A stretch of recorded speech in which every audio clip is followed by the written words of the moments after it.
नमस्कार साथियों, स्वागत है आप सभी का हमारे YouTube चैनल NS एजुकेशन पर। तारीख है आज 25 अक्टूबर। डिस्कस करेंगे आज का करंट अफेयर्स। हमारा जो वीडियो है उत्तर प्रदेश के डेली करंट अफेयर से संबंधित होता है, तो वीडियो को अधिक से अधिक लोगों तक शेयर करिएगा, लाइक भी करिएगा। और अगर आप उत्तर प्रदेश की किसी भी एग्जाम की तैयारी कर रहे हैं तो वीडियो को लास्ट तक जरूर देखिएगा। तो चलिए शुरुआत करते हैं आज के इस करंट अफेयर सेशन की और देखते हैं हमारा पहला क्वेश्चन। यह जो क्वेश्चन आपको आपकी स्क्रीन पर दिख रहा है, यह हमने आपसे कल पूछा था, जिसका जवाब आपको हमें कमेंट करके बताना था। तो यह क्वेश्चन है, यूपी में फार्मा सेक्टर को बढ़ावा देने के लिए किस संस्थान को नॉलेज पार्टनर बनाया गया है। तो इसका जो सही जवाब बनता है वो बनता है डीआरडीओ। डीआरडीओ को यूपी में फार्मा सेक्टर को जो है बढ़ावा देने के लिए नॉलेज पार्टनर बनाया गया है। और इसके लिए जो है जल्द ही एक एमओयू भी जो है साइन होगा। साथ ही इसके आधार पर यूपी में उत्तर प्रदेश फार्मास्यूटिकल उद्योग नीति के तहत बनने वाला फार्मा पार्क में यह सहयोग करेगा।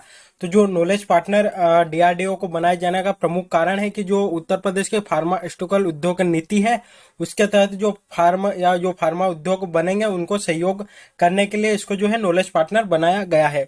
साथ ही फार्मा सेक्टर को बढ़ावा देकर जो उत्तर प्रदेश सरकार है, उत्तर प्रदेश फार्मास्यूटिकल उद्योग नीति 2018 है के लक्ष्यों के जो लक्ष्य है उसको प्राप्त करना चाहती है। तो जो फार्मा सेक्टर है उसको बढ़ावा देने का प्रमुख कारण क्या है कि उनकी जो नीति है 2018 की, उत्तर प्रदेश फार्मास्यूटिकल उद्योग नीति, उसके जो लक्ष्य है उसको प्राप्त करने के लिए फार्मा सेक्टर को जो है बढ़ावा दिया जा रहा है।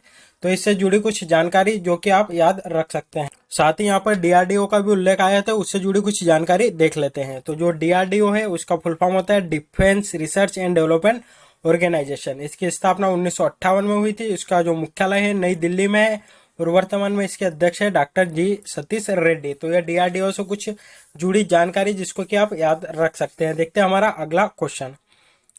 यह जो क्वेश्चन है इसका जो जवाब है आपको हमें कमेंट करके बताना है। और अगर आपको इसका जो जवाब है नहीं पता है तो आने वाला यानी कि हमारा कल का वीडियो जरूर देखना, क्योंकि कल के वीडियो में हम इसका आंसर डिस्कस करेंगे।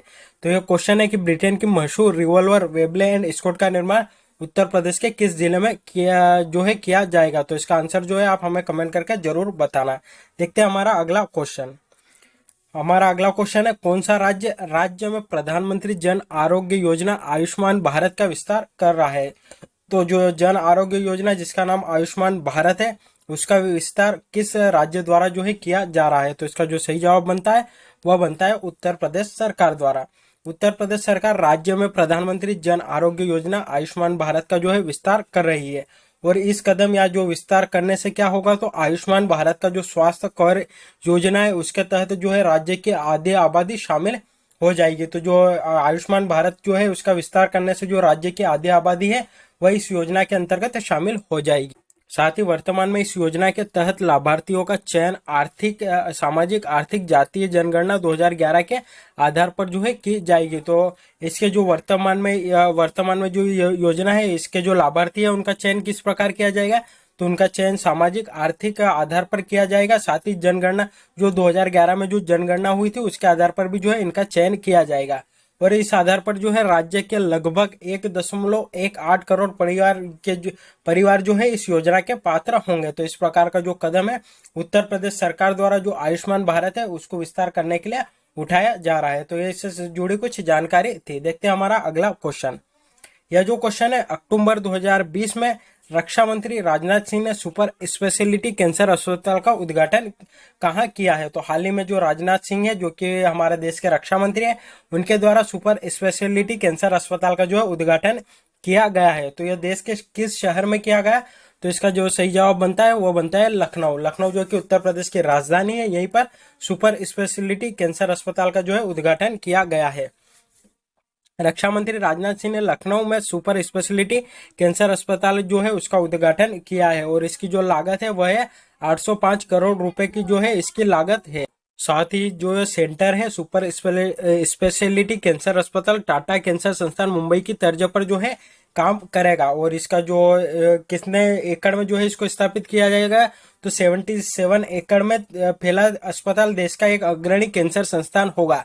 और इसमें जो बिस्तर होंगे वह 30 बेडों वाला यह जो है अस्पताल होगा, जिसमें आईपीडी, ओपीडी और दैनिक सेवाएं साथ ही अन्य सुविधाएं भी इसमें होगी। तो ये इस हॉस्पिटल से जुड़ी कुछ जानकारी थी। साथ ही जो लखनऊ है वह राजनाथ सिंह की जो निर्वाचन क्षेत्र है वह है, वो लखनऊ जो है गोमती नदी के किनारे बसा हुआ है। साथ ही इसमें हमने कल भी आपको बताया था, आज भी बता देते हैं कि जो लखनऊ है वहां पर उत्तर प्रदेश का सबसे बड़ा आईटी पार्क स्थापित होगा। साथ ही जो डिफेंस एक्सपो हुआ था वह भी लखनऊ में ही हुआ था। तो यह लखनऊ से जुड़ी कुछ करंट जानकारी जो कि आप याद रख सकते हैं। देखते हैं हमारा अगला क्वेश्चन। हमारा अगला क्वेश्चन है, किस राज्य में पुलिसकर्मी राज्य की ग्रामीण आबादी की सुविधा के लिए 112 पुलिस हेल्पलाइन पर क्षेत्रीय बोलियों में भी बात करेंगे। तो जो 112 पुलिस हेल्पलाइन पर जो है क्षेत्रीय बोलियों में भी जो बात की जाएगी वह किस राज्य में की जाएगी। तो इसका जो सही जवाब बनता है वो बनता है उत्तर प्रदेश में। जो है उत्तर प्रदेश में ग्रामीण आबादी की सुविधा के लिए 112 जो पुलिस हेल्पलाइन होता है उसमें अब क्षेत्रीय बोलियों में भी जो है बात की जाएगी। और इस प्रकार की जो शुरुआत करने वाला उत्तर प्रदेश जो है देश का पहला राज्य है। साथ ही इस योजना या यह जो इस प्रकार की जो पहल की गई है उसमें भोजपुरी, अवधी, ब्रज, बुंदेली और अन्य स्थानीय बोलियों को प्रणाली में शामिल करने का जो है निर्णय लिया गया। तो कौन सी जो स्थानीय बोली है जिनमें कि हम 112 पर शिकायत कर पाएंगे, तो वो बोलियां है भोजपुरी, अवधी, ब्रज, बुंदेली। साथ ही जो आपातकालीन सेवाओं में सेवारत संचार अधिकारी को इस उद्देश्य के लिए विशेष रूप से प्रशिक्षित किया गया है। यानी कि जो आपातकाल में जो अधिकारी है, आपातकालीन सेवा जो जिन अधिकारियों के द्वारा दी जा रही है उनको भी जो है इस प्रकार की विशिष्ट बोलियां जो है सिखाई जा रही है, ताकि जो आमजन है जिनको कि हिंदी या अन्य भाषा नहीं आती वह अपनी जो मातृभाषा है उसी में जो है शिकायत कर पाएंगा। तो सरकार द्वारा राज्य की जो ग्रामीण आबादी है उसकी सुविधा के लिए इस प्रकार की जो पहल है वह शुरू की है। तो यह इससे जुड़ी कुछ जानकारी जो आप याद रख सकते हैं। तो साथियों वीडियो यहीं पर समाप्त होता है। वीडियो अच्छा लगा हो तो अधिक से अधिक लोगों तक इसे शेयर करिएगा, साथ ही वीडियो को लाइक भी करिएगा। धन्यवाद।